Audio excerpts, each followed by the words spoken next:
नमस्ते भैया, देसी एनालिसिस में आपका स्वागत है। और बात करेंगे मध्य प्रदेश के दमोह की, जहां 7 लोगों की बेमौत मृत्यु हो गई है। और ये लोग जो गए थे, हॉस्पिटल गए थे अपने सर्जरी कराने के लिए, अपना इलाज कराने के लिए। वहां इन्होंने अपने हार्ट की या दिल की सर्जरी करवाई एक कार्डियक स्पेशलिस्ट से, जिसके बाद इनकी मौत हो गई। और बाद में ये क्या पता चला कि भाई साहब तो एमबीबीएस डॉक्टर भी नहीं है, कार्डियोलॉजी तो बहुत दूर की बात है। अब सोचिए, मैं ही कितना भी शाना हूं, अगर मैं ही किसी का ऑपरेशन करने बैठ जाऊं, यूट्यूब से देख करके इधर उधर के नॉलेज को गेन करके, दिल को चीर दूं, सीना को चीर दूं, आर्टिलरी जो रहती है धमनी और शीरा, उसको जोड़ने का कोशिश करूं, तो कुछ लोग बचेंगे और ज्यादातर लोग तो मारे जाएंगे। तो बस यही हुआ है। और ये भाई साहब का नाम इन्होंने अपना पोर्ट्रे किया है, प्रोफेसर डॉक्टर एन जॉन केम। याद रखिएगा नाम, एन जॉन केम। इस नाम के पीछे भी कहानी है। ये पूरा फर्जीवाड़ा इसने कैसे किया है। अब देखिए, हमारा देश महान है और इंग्लैंड एक दूसरा महान देश है, ठीक ठाक देश मान लेते हैं। दो देश अपने आप में ठीक है, लेकिन क्या है, अगर एक व्यक्ति का डिग्री का वेरिफिकेशन दूसरे देश में करने के लिए ये प्रोसेस जो है टीडीएस हो जाता है, बहुत मुश्किल हो जाता है, ठीक से हो नहीं पाता है। तो इसी चीज का लूपहोल का फायदा उठाकर के ये आदमी जाता है लंदन। वहां जाकर के ये 4 कंपनियां बनाता है। इन यूरोपीय देशों में कंपनियां बनाना सबसे आसान काम है, जैसे गूगल का अकाउंट बनाना। तो यहाँ उसने रजिस्टर करके 4 कंपनियां बना ली। अब इन कंपनियों का मालिक वो खुद बन गया, यानी इसका नाम है डॉक्टर नरेंद्र विक्रमादित्य यादव।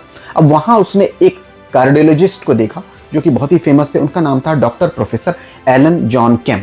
तो इसने क्या किया, सबसे पहले विक्रमादित्य यादव को हटा करके अपना नाम रख दिया डॉक्टर नरेंद्र जॉन केम। ठीक है, अब उसमें से नरेंद्र को हटा करके सिर्फ एन, तो अब उसका नाम हो गया था प्रोफेसर डॉक्टर एन जॉन केम, जो कि इन कंपनियों के मालिक थे। यहां तक बात समझ में आ गया। अब ये डॉक्टर और प्रोफेसर का क्या चक्कर है। अब देखिए, वहां किसी को क्या मतलब है, किसी कंपनी का कोई मालिक जो है प्रोफेसर और डॉक्टर लगा देता है, लेकिन प्रैक्टिस नहीं करता है, तो कोई इश्यू नहीं है। तो इस चीज का उसने वहां पर फायदा उठाया। अब वो वहां से भारत वापस आता है और भारत में आकर के अब अपने आप को दिखाता है कि देखो, हम लंदन में मैं था डॉक्टर एन जॉन केम, और वहां मैं बहुत बड़ा कार्डियोलॉजिस्ट था। अब वहां का ओरिजिनल कार्डियोलॉजिस्ट का नाम क्या था, डॉक्टर एलन जॉन केम। अब क्योंकि इसने अपना लंदन का जो क्रेडेंशियल है वो यहां बेचना शुरू किया, लोगों को यकीन भी आ गया। बाल इसने अपने कलर कर डाले और गोल्डन कलर डाले। अब लोगों को लगा ये विदेशी है। विदेशी देख के हमारी आंखें और चौंधिया गई और ये भाई साहब का प्रैक्टिस चल पड़ा। इन्होंने कई ऑपरेशन इस बीच में किए, कुछ हॉस्पिटल्स में काम किया। हैदराबाद की पुलिस भी इनको तलाश कर रही है फर्जीवाड़े के केस में, क्योंकि इसने कई अपने एम्प्लॉय को पैसा नहीं दिया था। लेकिन ये मामला बड़ी आसानी से रफा दफा हो गया, कोई खास इसमें ब्रेक थ्रू नहीं मिला। क्यों नहीं मिलता है, क्योंकि देखिए, कोई बहुत बड़ा क्राइम नहीं हुआ था, और अगर पैसा अगर आपके पास है तो इस तरह के केसेस से इजीली निकल सकते हैं। लेकिन दमोह के केस में ये फंस गया, क्योंकि यहाँ लोग मारे जा चुके हैं और उसके बाद पुलिस अब एक्टिव हो गई है और इस भाई साहब को इन्होंने जो अरेस्ट कर लिया, हमने ऐसा सुना है प्रयागराज से। ये भाई साहब राइट विंग विचारधारा के बहुत बड़े समर्थक माने जाते हैं।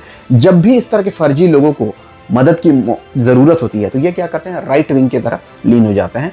और इसने बीच में योगी आदित्यनाथ जी के समर्थन में बहुत सारे ट्वीट किए थे, जिसके एवज में कई टीवी चैनल, गोदी मीडिया में प्रोग्राम भी चला था, इनके कसीदे गढ़े गए थे कि फ्रांस में, जर्मनी के डॉक्टर ऐसा ऐसा कह रहे थे।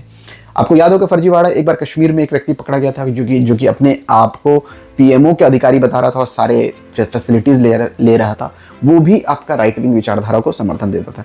ऐसे बहुत सारे लोग अभी क्या है, राइट विंग विचारधारा, क्योंकि वो सत्ता पे है तो भाजपा समर्थक बने रहते हैं और अंदर से अपने फर्जीवाड़े के काम करते रहते हैं। देखिए, ये तो जो भी हुआ इस हादसे के बारे में, लेकिन एमबीबीएस हुआ या पीजी हुआ या सर्जन हुए या मेडिसिन हुए, इस तरह के पदों पे पहुंचने वाले लड़के बहुत काबिल लोग हैं, बहुत मेहनत करके उस पोस्ट तक पहुंचे हैं, उस मुकाम तक पहुंचे हैं। इन लोगों के नाम पर जो फर्जी लोग अपनी प्रैक्टिस कर रहे हैं, अलग अलग जगहों में हॉस्पिटल बना करके सर्जरी कर रहे हैं, फर्जीवाड़ा कर रहे हैं, उसको रोकना बहुत ज़्यादा जरूरी है और बहुत ईजिली हो सकता है। अगर आईएमसी और ये पूरी मेडिकल फ्रेटर्निटी चाहे तो एक छोटा सा पोर्टल बना सकती है और उस पोर्टल में जितने ऑथेंटिक डॉक्टर हैं उनकी लिस्टिंग, उनके कॉलेजेस और कहाँ अभी वो फिलहाल प्रैक्टिस कर रहे हैं उसको लिस्ट कर दिया जाए। और ये जिम्मेदारी उन डॉक्टर्स को भी सौंप दी जाए कि आप अपना मतलब जो है डिटेल्स अपडेट कर दिया कीजिए, जब किन किन जगहों पर आप प्रैक्टिस कर रहे हैं, किन किन जगहों पर आप विजिट कर रहे हैं। इससे क्या होगा, आपके नाम का दुरुपयोग नहीं होगा और जनता भी क्या करेगी, इजीली वेरीफाई कर पाएगी कि ये डॉक्टर साहब जो हैं ये किस कॉलेज से, इलाहाबाद से पास आउट हुए हैं, कहाँ से इन्होंने पीजी किया है, कहाँ कहाँ इनका एक्सपीरियंस है, कितना इन्होंने ऑपरेशन किया है, इजीली वेरीफाई कर पाए। और ये गवर्नमेंट कि अगर एंटिटी हो तो जबरदस्त हो जाएगा। इतना छोटा सा पोर्टल ये बन सकता है। अगर मुझे ये प्रोजेक्ट मिल जाए तो मैं ही बना करके दे दूंगा। मिलेंगे दोबारा किसी और टॉपिक पे, देखते रहिए देसी एनालिसिस। अरे लाइक शेयर सब्सक्राइब करो भाई, इतना कम सब्सक्राइबर है, इतना मेहनत करके हम बनाते हैं तुम्हारे लिए वीडियो। मिलेंगे दोबारा।